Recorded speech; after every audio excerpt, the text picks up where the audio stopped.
Bismillahirrahmanirrahim. Ya Rabbi bil Mustafa badal maqasidana waghfir lana ma madha ya wasi'al karami.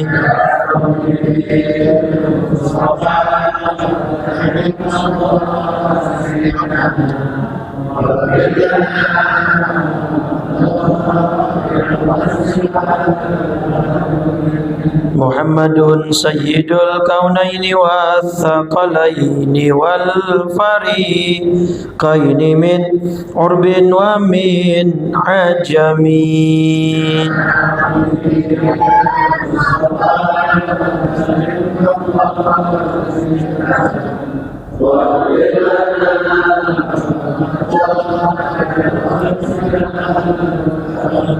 Nabiyuna al-amirun nahi fala ahadun abarra fi qawli la minhu wala na'ami.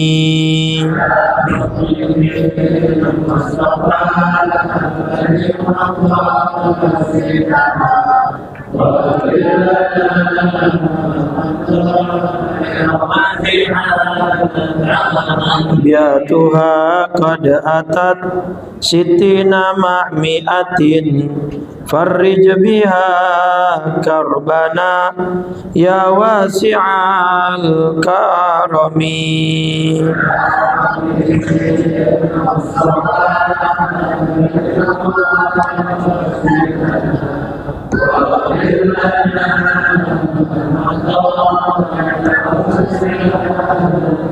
Allahumma salli wa sallim wa barik alaihi wa ala alihi. Al-Fatihah ila ruhi Rasulillah Sayyidina Muhammad ibn Abdullah wa ala alihi wa sahbihi wa mawalah wa jami'i awliya'illah wa asfiyallah, khususan Sadatina Abi Bakr wa Umar wa Uthman wa Ali wa an baqiyatis sahabati wa tabi'in wa tabi'in tabi'in wa man tabi'ahum bi ihsanin ila yaumiddin wa alaina ma'ahum wa fihim bi rahmatika ya arhamar rahimin. Thumma ila ruhi al-muhajirin Allah Ahmad bin Isa والأستاذ الأعظم الفقيه المقدم محمد بن علي وعلاه الشيخ عبد الرحمن بن محمد السقاف وأولاده الجميع وأخوان الجميع. ثم إلى روح صاحب الراتب بقطب الإرشاد وغوث العباد والبلاد الحبيب عبد الله بن علوي الحداد وأصولهم وفروعهم. ثم إلى روح مؤلف هذا الكتاب الشيخ السيد الحبيب عبد الله بن حسين بن طاهر بعلوي. ثم إلى الشيخ النووي بن عمر الجاوي البنتني. ثم إلى الشيخ والدي الحاج أحمد مصطلح بدوي حنفي. ثم إلى الشيخ أحمد مرزوقي بن مرسال. ثم إلى روح بابا سكينة بنت السيد علي بهارون. ثم إلى أرواح من علماء وأهل kampung dan jami'an. ثم إلى أرواح أمواتنا وأمواتكم وأموات المسلمين أجمعين. أن الله الكريم يتغشانا تغشاهم بالرحمة والمغفرة ويعيد علينا من بركاتهم وعلومهم ونفحاتهم في الدين والدنيا والآخرة وعلانية الفتوح والمنوح والرسوخ وتوبة النصوح وصلاح الجسد والروح وإلى حضرة النبي. الفاتحة. أعوذ بالله من الشيطان الرجيم. بسم الله الرحمن الرحيم. الحمد لله رب العالمين الرحمن الرحيم مالك يوم الدين إياك نعبد وإياك نستعين اهدنا الصراط المستقيم صراط الذين أنعمت عليهم غير المغضوب عليهم ولا الضالين آمين. بسم الله الرحمن الرحيم. نويت التعلم والتعليم والتذكر والتذكير والنفع والانتفاع والإفادة wal istifadata wal hatha ala tamassuki bi kitabillahi wa bi sunnati rasulillahi sallallahu alaihi wasallam wa du'a ilal huda wa dalalata alal khair ibtigha'a wajhillahi wa mardatihi wa qurbihi wa thawabihi. Bismillahirrahmanirrahim. Assalamualaikum warahmatullahi wabarakatuh. Alhamdulillahi rabbil alamin, wa bihi nasta'in ala umurid dunya waddin, wassalatu wassalamu ala asyrafil anbiya wa khatamil mursalin sayyidina wa nabiyyina wa maulana Muhammadin wa ala alihi wa ashabihi haqqa qadrihi wa miqdarihi al-azim. Subhanaka la ilma lana illa ma 'allamtana innaka antal alimul. Rabbi shrah li sadri wa yassir li amri wahlul 'uqdatam min lisani yafqahu qawli wasaddid lisani wahdi qalbi bihaqqi sayyidina Muhammadin sallallahu alaihi wasallam. Amma ba'du, fa ya ayyuhal hadirun wal hadirat, segenap pengurus PKM Masjid Jami' Nurul Amal, Bapak Ibu jamaah salat maghrib rahimakumullah. Alhamdulillah, di malam ini Allah berikan kita nikmat iman, Islam, panjang umur dalam keadaan sehat walafiat. Taufik dan hidayah masih mengiringi langkah kaki kita sehingga kita bisa terus hadir dalam rangka memenuhi panggilannya, dan kita mudah-mudahan mendapatkan ganjaran yang berlipat darinya. Amin ya rabbal alamin. Salawat teriring salam tak lupa senantiasa kita curah limpahkan kepada junjungan kita baginda Nabi besar Muhammad sallallahu alaihi wasallam serta seluruh keluarga, para sahabat dan pengikutnya hingga yaumil qiyamah. Mudah-mudahan kita semua tergolong umatnya yang kelak mendapat syafaat dari baginda Rasul sallallahu alaihi wasallam. Amin ya rabbal alamin. Baik, malam ini giliran Sulamut Taufik. Kita masih membahas rincian hal-hal gaib atau sam'iyat yang wajib kita imani, yang dibawa kabarnya oleh Rasul sallallahu alaihi wasallam. Terakhir kita sudah membahas hisab, thawab dan azab. Ya. Jadi di antara yang wajib kita imani adalah adanya yaumul hisab, adanya pahala, dan adanya siksa yang memang Allah sudah persiapkan semuanya. Nah, sekarang kita di sini wal mizan. Bismillahirrahmanirrahim. Qala Syekhul Mu'allif rahimahullah wa adaman naf'a bihi wa bi barakati ulumihi wa bikum fid dharaini amin. Radhiyallahu ta'ala anna wa ankum ila an qala wal mizan wan nar was sirat wal haud wal syafa'atu wal jannah. Di antara yang wajib kita imani dan kita yakini adalah adanya mizan. Apa itu mizan? Kamizani dunia, ya kata Syekh Nawawi, seperti timbangan di dunia pada umumnya yang memiliki dua neraca, dua sisi, ya namanya timbangan kan pasti ada dua sisi, ya. Nah, mizan ini ada di Quran, yang paling gampang ya surat Al-Qari'ah. Fa amma man thaqulat mawazinuhu fa huwa wa amma man khaffat mawazinuhu fa ummuhu. Itu yang paling gampang. Ada lagi di surat Al-Anbiya surat 21 ayat 47. Wa nadha'ul mawazinal qist. Ini ayat menerangkan bahwa Allah akan meletakkan timbangan amal ya, yang tepat, ya, qist itu yang tepat, artinya akurat. Nah, tepat itu maksudnya akurat, gitu ya. Timbangannya nggak ada curangnya. Kan kalau di dunia banyak yang curang, ya, terutama dalam perniagaan. Ya, dalam perniagaan, nggak mesti timbangan dalam bisnis yang curang itu ya, nggak mesti barang yang bisa ditimbang. Kayak misalnya contoh yang paling banyak itu travel umroh, janjinya hotelnya bintang 5, sampai sono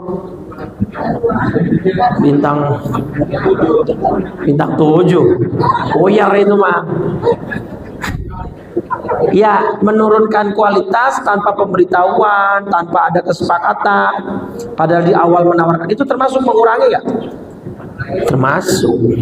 Apapun alasannya, kecuali ada konsekuensinya, dikembalikan misalnya dananya ya sekian karena sebagai kompensasi dari turunnya layanan, itu kan itu. Jadi nggak mesti ya beli daging sekilo dapatnya 8 itu ya paling umum. Tetapi bentuk semacam itu juga penurunan, pengurangan itu. Layanannya harusnya pakai pesawat Qatar atau Saudi Airlines, akhirnya naik.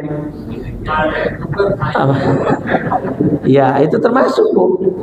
Nah, maka nggak berkah tuh orang-orang yang bisnisnya begitu, apalagi dengan sengaja ya. Kalau di luar kendali ya mungkin ada tiba-tiba pesawatnya delay, kecelakaan atau apa. Tapi itu pun harus ada kompensasinya, karena kan dia menurunkan grade layanannya, gitu ya. Nah, Allah janjikan bahwa timbangan Allah itu tepat, ya. Karena timbangannya aja kan beda-beda ya. Timbangan buat nimbang daging, buat nimbang beras, sama buat nimbang emas, beda sama. Kalau kita ke toko emas kan timbangannya di dalam kaca tuh, supaya angin aja nggak boleh masuk karena mempengaruhi dari saking sensitifnya itu timbangan emas. Nanti timbangan mizan lebih sensitif lagi, karena kebaikan sekecil apapun akan tetap terhitung dan ternilai di situ, walaupun hanya niat kan belum ada ininya. Tapi kan Allah menjanjikan lewat lisan Nabi Muhammad SAW, man hamma ya hasanatan, siapa orang yang baru niat berbuat baik akan dicatat berapa? 1 kebaikan, falahu hasanah. Baru niat tuh tetap akan ada catatannya. Dan fala tuzlamu nafsun syai'a, seorang pun tidak akan dirugikan walaupun sedikit. Ya, walaupun hanya sebesar biji sawi, wa in kana mithqala habatin min khardalin ataina biha, kami pasti datangkan. Wa kafa bina hasibin, dan cukuplah kami sebagai pembuat perhitungan.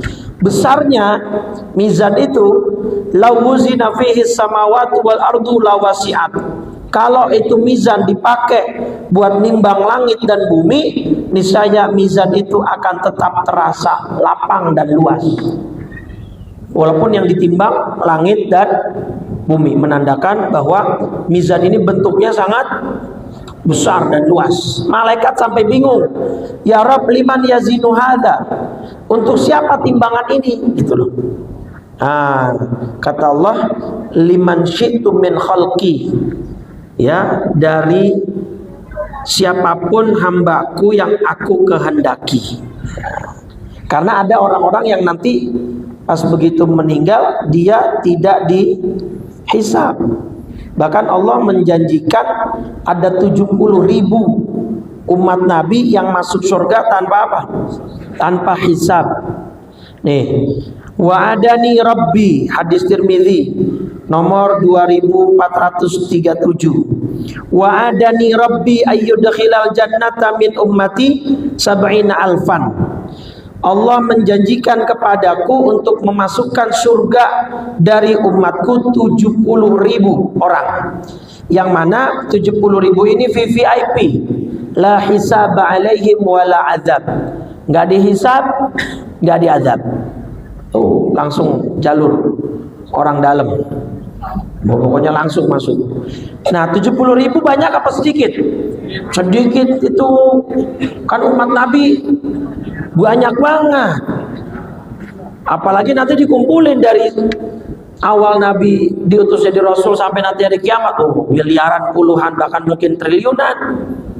Nah maka setiap ma'akul li alfin, dari setiap 1000 yang 70.000 ini bawa 70.000 lagi.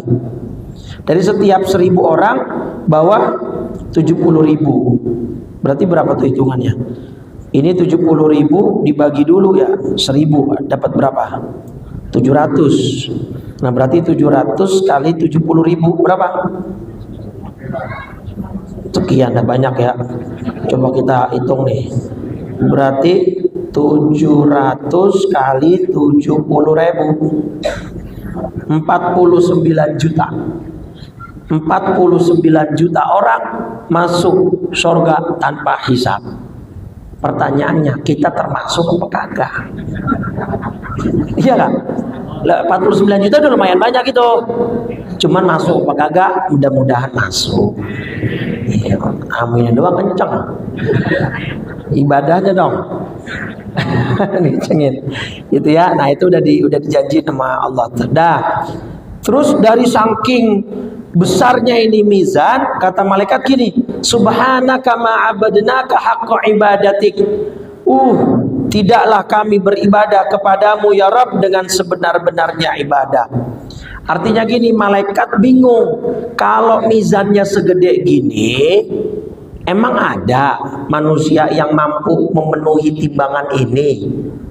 Mananya emang ada manusia yang ibadahnya sebanyak itu sehingga dibuatlah mizan yang sebegitu besar? Kayaknya sia-sia gitu maksudnya. Kita saja yang malaikat itu belum bisa beribadah dengan sebenar-benarnya. Maknanya kayaknya malaikat aja kalau digabung semua ibadahnya belum memenuhi mizan gitu kira-kira. Tapi untuk manusia Allah berikan sebuah privilege lainnya. Terus ada 3 pendapat. Apa yang ditimbang di mizan? Pendapat pertama yang ditimbang amalnya, kedua orangnya, ketiga catatannya. Kalau yang ditimbang orangnya berarti kesian yang kurus kecil ya. Tapi ini pendapat lemah. Pendapat yang paling mu'tamad yang nomor 3, catatan amalnya. Nah pendapat pertama dalilnya tuh hadis-hadis. Kayak misalnya kalimatani khafifatani 'alal lisan. Ada 2 kalimat yang ringan diucapkan lisan, berat dalam timbangan. Nah, berat dalam timbangan berarti yang ditimbang langsung amalannya. Cuman sama Allah dibikin bentuk amalnya gitu. Kayak yang hadis apa? Nyolatin jenazah. Kata Nabi, pahalanya segede apa? Nah berarti nanti amal ibadah itu pahalanya dibentuk sama Allah dengan fisik gitu. Jadi yang ditimbang amalnya itu cuman dalam bentuk fisik yang Allah kehendaki. Itu pendapat pertama. Ya kan, menyolatkan gunung Uhud, kalau ngiringin sampai pemakaman dapat lagi 1 gunung Uhud. Jadi kalau nyolatin plus ngiringin sampai pemakaman dapat 2 gunung. Berarti itu gunungnya yang ditimbang. Tapi gunung ini adalah simbol dari pahala yang dia kerjakan gitu, amalnya. Ya enggak? Itu. Nah, bayangin kalau nyolatin sama ngiringin aja dapat 2 pahala gunung Uhud, gimana kalau nemenin ke dalam? Bergunung-gunung udah itu.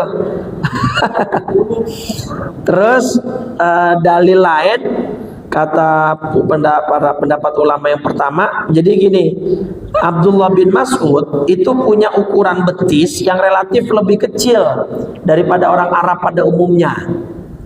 Nah, sahabat suka ngecengin gitu, bercandain. Ya, sama Nabi dibela, walladzi nafsi biyadihi, demi zat atau demi jiwaku yang berada di tangannya, lahuma asqalu fil mizan min Uhud. Kedua betisnya itu di mizan nanti lebih berat daripada gunung Uhud. Ini pendapat kedua yang mengatakan berarti yang ditimbang apanya? Orangnya. Buktinya yang diambil oleh Nabi di sini apa? Betis. Betis ini nih Abdullah bin Mas'ud nih kalau ditimbang di mizan besok itu akan lebih berat daripada gunung Uhud. Kenapa? Betisnya ini mulia. dipakai buat pergi ke masjid, dipakai buat jihad fisabilillah, dipakai buat menolong orang fakir miskin dan seterusnya. Berarti kata ulama, pendapat yang kedua yang ditimbang apanya? Orangnya. Tapi pendapat yang kuat adalah yang ditimbang catatannya. Setiap kita ngerjain dicatat, setiap kita beramal dicatat. Nah dicatat itu ntar lama-lama kan numpuk, Bu. Ya, apa namanya, kertasnya. Nah itu ada di hadis Tirmidzi, ya, di juz keempat itu hadis tentang kartu sakti. Jadi gini singkatnya, hadis ini hadis Tirmidzi, nomor hadis 2639. Oke, di hadis ini Nabi menceritakan nanti di hari kiamat ada satu orang. Orang ini punya 99 gulungan atau buku catatan. Ya, buku lah kita pakainya, bahasanya buku lah gitu ya. Nah, buku ini jumlahnya 99, isinya dosa semua. Tuh. Sudah begitu, satu bukunya kullu sijillin mithlu maddil basar. Setiap satu buku ini besarnya sejauh mata memandang, tidak ada ujung dan tepiannya. Jadi sejauh mata memandang itu buku kagak ada ujungnya. Berarti bukunya besar, jumlahnya 99, isinya dosa semua. Yang jelas bukan orang Nurul Amal itu yang begitu. Kalau orang Nurul Amal isinya pahala semua yang semua. Sampai Allah ngasih kesempatan nih Bapak Ibu di hadisnya. Allah berfirman, "Atungkiru min hadza syai'a adzalamaka katabatiyal hafizun." Coba ente cek lagi nih 99 buku ini, ente cek. Ada yang salah nggak itu malaikat nulisnya? Kalau bahasa kita sekarang typo. Ada yang typo nggak? Ada yang salah ketik nggak? Ada yang salah catat nggak? Kata dia, la ya Rabb, udah nggak ada. Itu saya akuin. Itu semua perbuatan saya. Tuh, isinya dosa semua, jumlahnya 99, per satu bukunya sejauh mata memandang tak berujung. Ama Allah dibilang gini, bala innalaka indana hasanah. Tapi tenang, ente masih punya satu kebaikan. Allah keluarkan bitokoh, satu kartu. Di dalam kartu ini tertulis kalimat syahadat. Kata Allah, uhdur waznaka. Nih, bawa kartu ini, ente datang sono ketimbangan. Jadi 99 buku dia yang isinya dosa semua disuruh ngelawan satu kartu kecil yang isinya syahadat. Dia hopeless lah Pak. Kata dia, mahadil bitaqah ma'ahadis sijilat. Ya Rob, apa artinya sebuah kartu kecil ngelawan 99 buku yang satu bukunya besar luar biasa? Udah, la innaka la tuzlam. Hari ini kamu gak bakal dizolimi. Subhanallah, tashatis sijilat sakulatil bitaqah. Ternyata begitu ditimbang, yang lebih berat ternyata kartu yang ada kalimat dua syahadatnya. Akhirnya dimasuk ke dalam surga. Tuh, makanya saya tulis judul hadis ini kartu sakti. Ya. Kartu sakti beneran ini, bukan KIP, bukan apalah gitu. Kayak jelas dah pokoknya ya programnya. Ini juga program makan gratis katanya, masyarakat suruh urunan.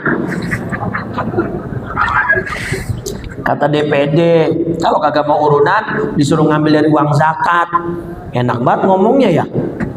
Dia yang bikin, dia yang kepuyengan, dia yang dah. Jadi inilah dalil bahwa yang ditimbang itu adalah buku catatan kita. Itu harus kita yakinin, harus kita imanin bahwa fase itu pasti kita lewatin.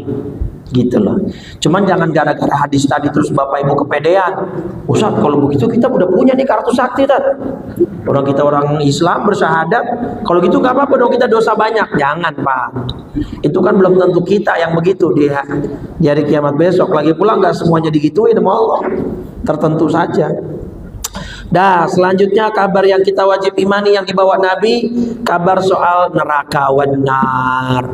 Wajib harus kita percaya, imanin bahwa neraka itu fakta, ada dan sudah diciptakan. Ya, sudah diciptakan Bapak Ibu surga dan neraka. Kalau akidah Mu'tazilah bilang surga dan neraka belum ada, diciptainnya ntar ketika udah hari kiamat. Tapi kalau akidah Sunnah wal Jamaah udah ada. Surga dan nerakanya udah diciptakan, ya, di satu tempat yang hanya Allah yang tahu gitu ya. Tapi yang pasti mudah-mudahan kita kagak masuk ke sono. Tapi kita pasti ngelongok. Pasti setiap manusia pasti ngelongok neraka, ngelihat. Ya, cuman ngelihat aja ya, jangan penasaran. Kalau mentang udah ngelihat begitulah, romannya penasaran juga nih, akhirnya dia nyemplung. Jangan, pasti panas. Ya, surat 19 surat Maryam ayat 70 berapa ya? 71. Wa im minkum illa wariduha. Dan tidak ada seorang pun di antara kamu yang tidak mendatangi neraka. Surat Maryam 19 ayat 71. Kapan semua manusia mendatangi neraka? Ketika akan menjembat di atas sirat. Karena semuanya pasti lewat sirat, berarti semuanya otomatis pasti ngelihat neraka. Karena neraka posisinya di bawah sirat. Itu udah kita jelasin waktu itu tuh. Cuman summa nunajjil ladzina taqau, kemudian kami akan menyelamatkan orang-orang yang bertakwa, jamaah Nurul Amal, dan membiarkan orang-orang yang zalim dalam neraka dalam keadaan berlutut. Ya, na'udzubillah min dzalik. Ini juga wajib kita percaya. Neraka itu Bapak Ibu, kalau bagi orang kafir dia akan apa? Kekal abadi. Dalil yang paling jelas Al-Bayyinah dah. Innal ladzina kafaru min ahlil kitabi wal musyrikina fi nari jahannam khalidina fiha ulaika hum syarrul. Surat 98 surat Al-Bayyinah ayat ke-6. Sesungguhnya orang-orang yang kafir dari golongan ahli kitab, orang-orang yang musyrik akan masuk neraka jahanam, mereka kekal di dalamnya selama-lamanya. Maka penting dan wajib mati bawa Islam. Ali Imran ayat 102 yang suka dibawain khotib Jumat. Ya ayyuhalladzina amanu taqullaha haqqa tuqatih wa la tamutunna illa wa antum. Itu Al Imran 102. Janganlah kamu mati kecuali dengan membawa agama Islam. Karena itu syarat mutlak. Sebanyak apapun dosanya, kalau dia masih mati bawa iman dengan beragama, status beragama Islam di sisi Allah, kalaupun dia masuk neraka, tapi ada ujung dan ada akhirannya. Pada satu saat dia akan diangkat dari neraka dan masuk. Tapi kalau sudah kafir, nggak bawa iman ketika mati, waliyadzubillah, maka dia akan selama-lamanya. Gini Bapak Ibu, siksa neraka itu panas. Tapi yang membuat siksa itu tambah menyakitkan bagi orang kafir adalah fakta bahwa mereka menerima siksa itu tidak berujung.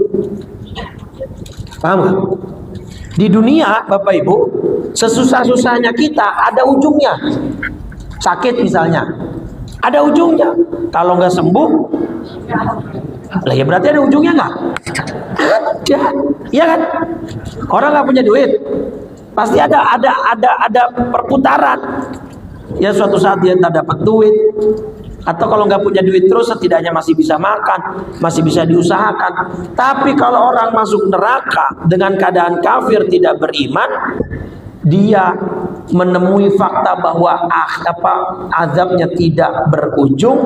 Itulah yang menyebabkan siksa neraka itu menambah pedih bagi mereka. Bayangin, setiap kulit angus diganti yang baru supaya mereka tetap ngerasain apa? Sakitnya. Surat An-Nisa 56. Kullama innalladzina kafaru bi ayatina Sungguhnya orang-orang yang kafir kepada ayat-ayat kami, saufa nuslihim naro, kelak akan kami masukkan ke dalam neraka. Kullama nadijat juluduhum, setiap kali kulit mereka hangus, badalnahum juludan ghairaha, kami ganti dengan kulit yang lain, liyadzuqul azab. Tujuannya apa diganti kulit yang baru?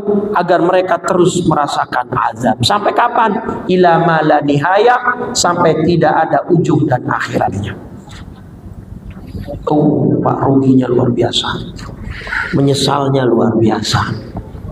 Makanya nanti kan di hadis Muslim tuh Allah ngobrol sama orang kafir di neraka. Bukan ngobrol sih, lebih tepatnya nanya. Allah nanya ke orang kafir begini, ya, laukanat lakad dunya wa ma fiha akan akunta muftadiyan biha. Allah berfirman kepada penghuni neraka yang padahal azabnya paling ringan, ngomong gini, kalau bahasa bebasnya gini dah, kira-kira kalau sekarang kamu punya kekayaan seluruh dunia, rela nggak kalau kekayaan itu sekarang kamu tuker sama iman?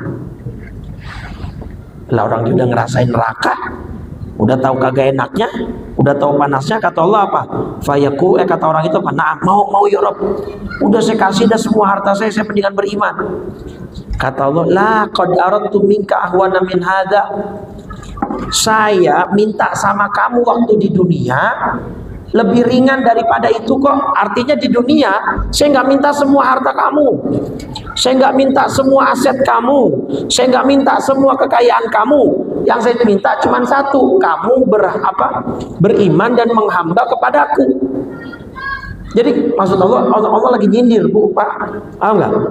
Nih sekarang kamu rela nih nuker semua harta kamu untuk iman.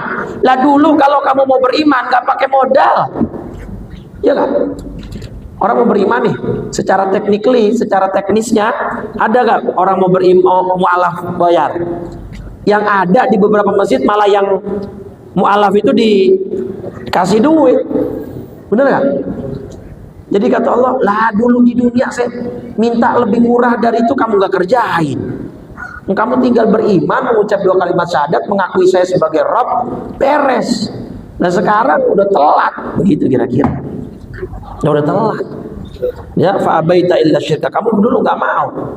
Wow, dengan gagahnya malah yang udah Islam malah murtad, malah keluar. Ya kan? Banyak kan? Itu artis siapa tuh, Lukman Sardi, keluar Islam habis umroh. Nah iya, dia habis umroh katanya dapat hidayah. Pada hidayah maksudnya bagi dia hidayah untuk keluar dari Islam. Itu kan PA ya. Habis umroh. Coba itu. Jadi makanya Bapak Ibu, nikmat iman ini luar biasa. Mahalnya luar biasa, gak sembarangan.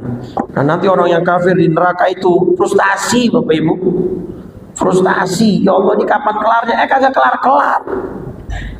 Nah makanya ini ada satu rangkaian cerita, ya, cuma dalam beberapa ayat dan surat terpisah tentang kondisi penghuni neraka yang orang kafir nih. Gini ceritanya, begitu mereka udah merasakan azab neraka, mereka coba melobi malaikat Malik. Lobiannya apa isinya? Wa nadau ya malikul yaqdi alaina rabbuk. Surat Az-Zukhruf surat 43 ayat 77. Kata mereka gini, malaikat Malik, biarlah Tuhanmu mematikan kami saja. Udah biarin kami mati aja dah. Wah, kalau mereka mati enak bener, Pak. Ya enggak, maksudnya enggak panjang dong, selesai berarti sakitnya. Enggak bisa, kata malaikat Malik, innakum makithun, enggak bisa, kamu akan tetap tinggal di neraka ini. Yang kedua, karena yang pertama ngelobi malaikat Malik kagak tembus, mereka coba minta ke Allah langsung. Mintanya apa? Di surat Al-Mu'minun surat 23 ayat 107 dan 108. Rabbana akhrijna minha, ya Rabb, keluarin dong dari neraka. Mau kemana? Mau ke dunia lagi. Mau ngapain? Ya kita mau beriman, mau ibadah. Fa in udna fa inna zalimun.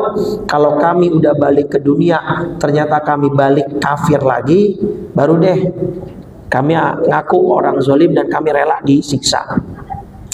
Allah jawab, qala sa'u fiha wa la tukallimun.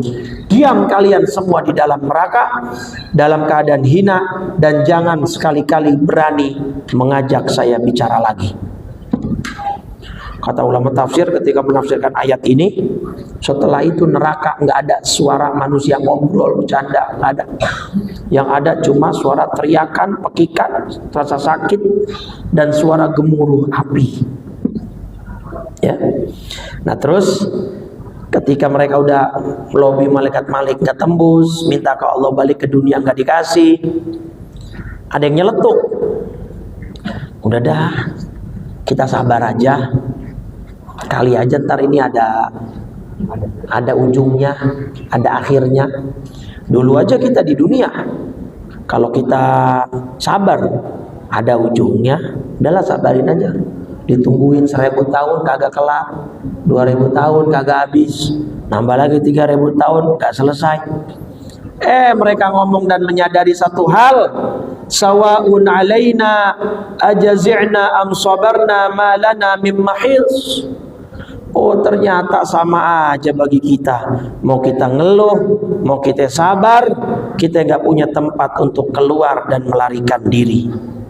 Surat Ibrahim, surat 14 ayat 21. Udah, mereka sadar gak bakal bisa keluar. Akhirnya mereka minta lagi sama Allah, ya Rabb, ya udah dah, kita terima, kita nggak bakal keluar dari sini, tapi tolong aghithna, tolong turunin air. Kenapa? Kami kehausan, kami kepanasan, tolong kita minta air seger ya Allah. Itu dalam tafsirnya, yadharu fawqahum sahabatun hamra. Muncullah awan merah di atas kepala mereka, Pak. Mereka ngira ini bakal turun hujan nih. Begitu turun, ternyata hayat, ular-ular, ka'anakil ibil, keluar turun dari awan merah tadi, ular yang diameternya sebesar leher-leher unta, mematuk dan menggigit mereka. Lam yadhhab waj'uhum alfasanah, yang rasa sakitnya tidak hilang 1000 tahun.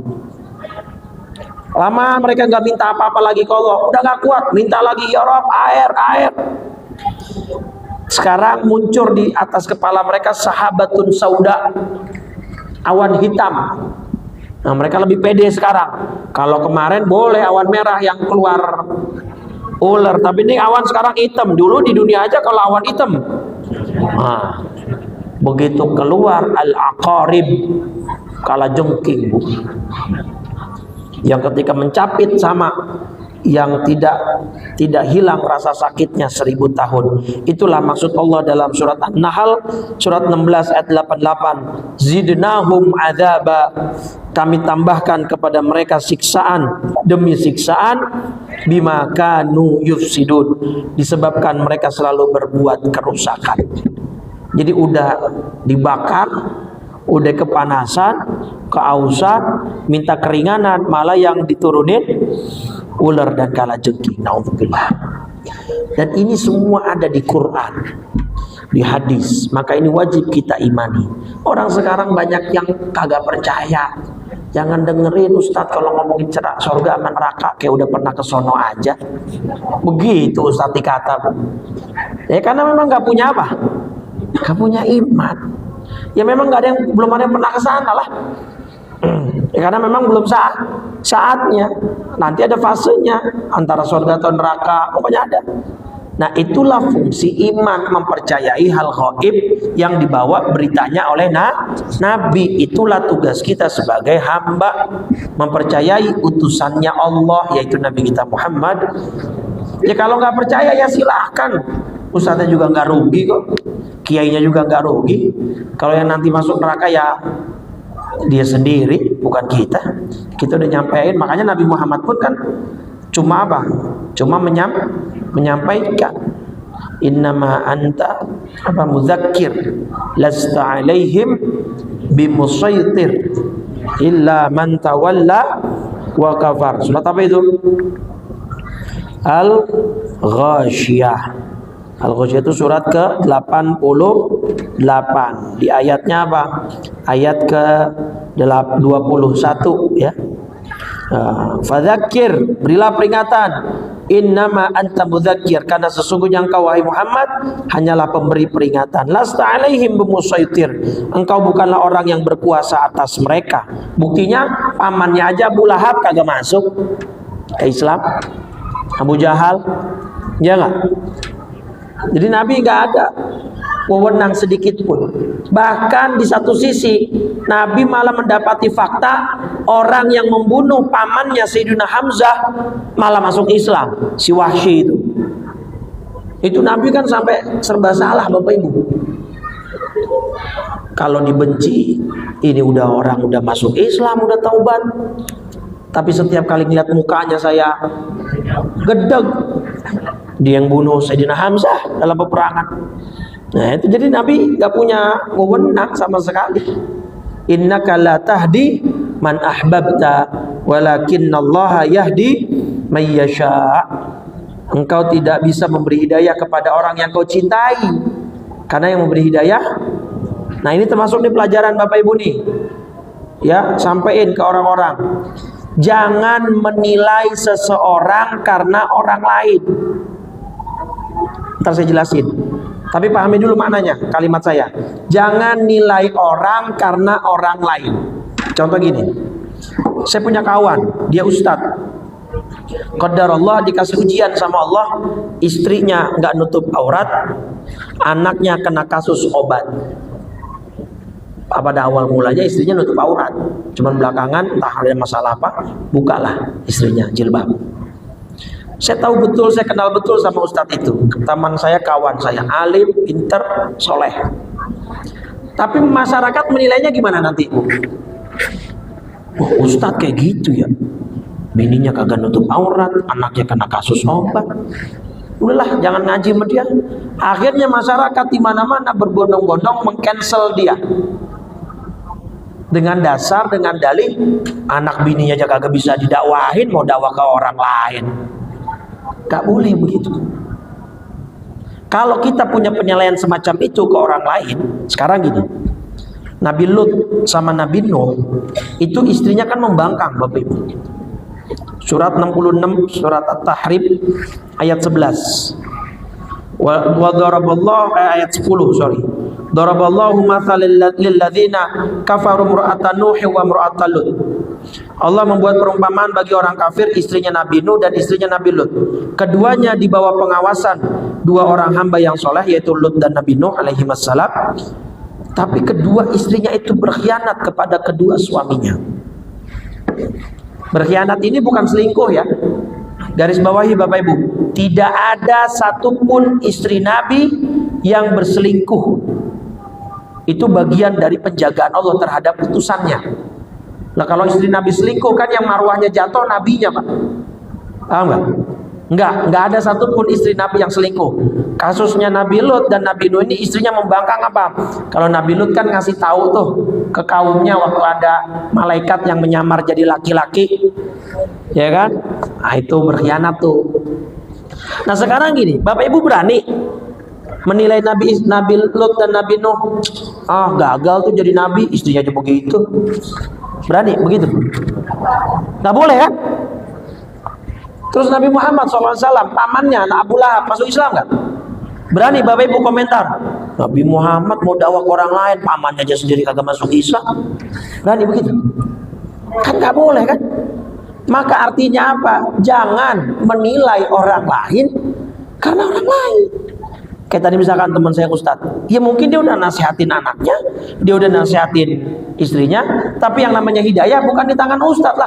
Jangankan cuma Ustadz, Nabi aja nggak bisa masukin Abu Lahab ke Islam. Paham sampai sini? Gak boleh menilai orang lain, harus objektif Pak. Kalau Bapak memang mau ngambil ilmunya, ya nilai orangnya, nggak usah nilai orang sekelilingnya. Karena kadang-kadang masyarakat kita begitu ya. Oh jangan sama dia ngapa? Ustaz kagak benar itu. Ngapa istrinya dibuka jilbab? Gitu. Bener kan? Jujur dah, kita juga kadang-kadang begitu nilai orang. Padahal nggak boleh begitu. Karena sekali lagi hidayah bukan di tangan manusia, mutlak di tangan siapa? Allah Subhanahu Wa Taala. Karena Nabi Muhammad saja, Nabi Nuh dan Nabi Lut begitu keadaannya. Jadi nggak boleh ya menilai orang lain karena orang lain. Nilailah orang itu apa adanya sesuai yang Anda lihat dari orang itu. Nah inilah ya tersiksanya orang-orang kafir di neraka karena mereka menyadari siksanya tidak berakhir dan tidak berujung. Maka mudah-mudahan Allah wafatkan kita dalam husnul khatimah, kita membawa iman dan membawa agama Islam sampai akhir hayat. Selesai, besok kita masuk ke sirat, haud, surga, syafaat, surga dan seterusnya, melihat Allah dan seterusnya. Insyaallah mudah-mudahan kita panjang umur, sehat walafiat. Nah maka terakhir sebagai penutup ada sebuah nasihat di kitab Nasaihul Ibad. Kullu khaifin haribun. Apa artinya? Kullu khaifin haribun. Setiap orang yang takut itu pasti lari. Saya ulang. Setiap orang yang takut pasti lari.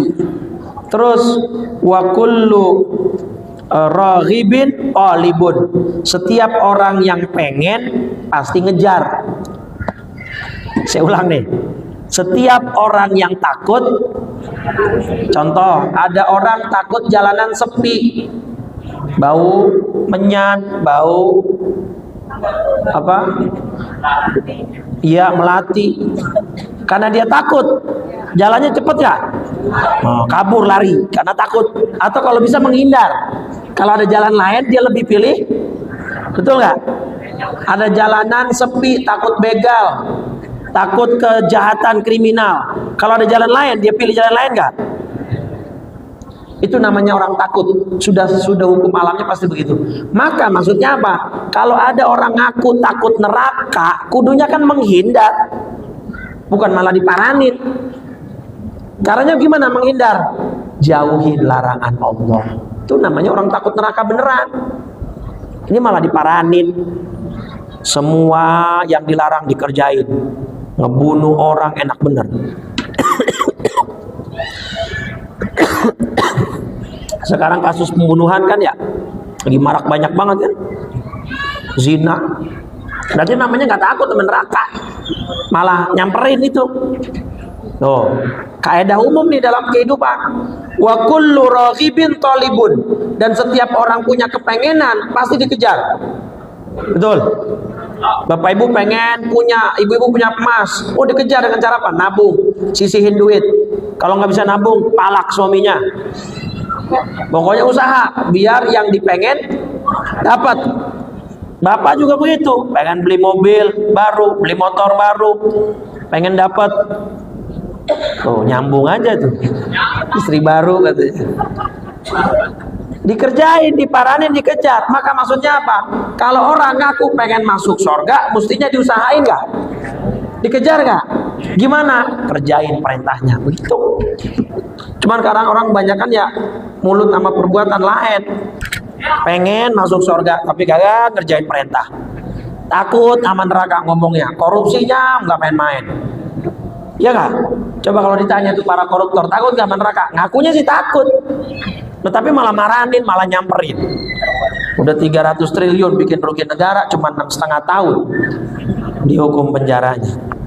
Jelas itu ya, itu terakhir tuh. Jadi kalau mengaku takut sama neraka, hindarin, pergi, kabur. Kalau pengen masuk surga, kejar sekuat tenaga. 2 bulan Rejab ya, dengan cara banyak zikir, banyak sholawat, banyak puasa dan seterusnya. Mudah-mudahan kita masuk surga semuanya. Dah. Buka salam ahlul baitnya. Bismillahirrahmanirrahim. Assalamualaikum ya Rasulullah. Assalamu alayka ya Aba Fatimah. Assalamu alayka ya Jaddal Hasan. Assalamu alayka ya Jaddal Husain. Assalamu alayka ya Jadda Zainab. Assalamu alayki ya Sayyidah Fatimah binta Rasulillah. Assalamu alayki ya Ummal Hasan. Assalamu alayki ya Ummal Husain. Assalamu alayki ya Umma Zainab. Assalamu alayki ya Ummal Mu'minin. Ya Sayyidah Khadijah binta Khuwailid. Assalamu alayki ya Assalamu alayki ya Umma Fatimah. Assalamu alayki ya Umma Rasulillah. Ya Sayyidah Aminata binta Wahbin. Assalamu alayka ya Amiral Mu'minin. Ya Ali ibn Abi Talib. Assalamu alayka ya Abal Hasan. Assalamu alayka ya Abal Husain. Assalamu alayka ya Aba Zainab. Assalamu alaikum ya ummata Muhammad fi masyariqil ardi wa magharibiha al ahya'i minkum wal amwat wa rahmatullahi wa barakatuh. Afdalu ma qultuhu ana wan nabiyyuna min qabli la ilaha illallah la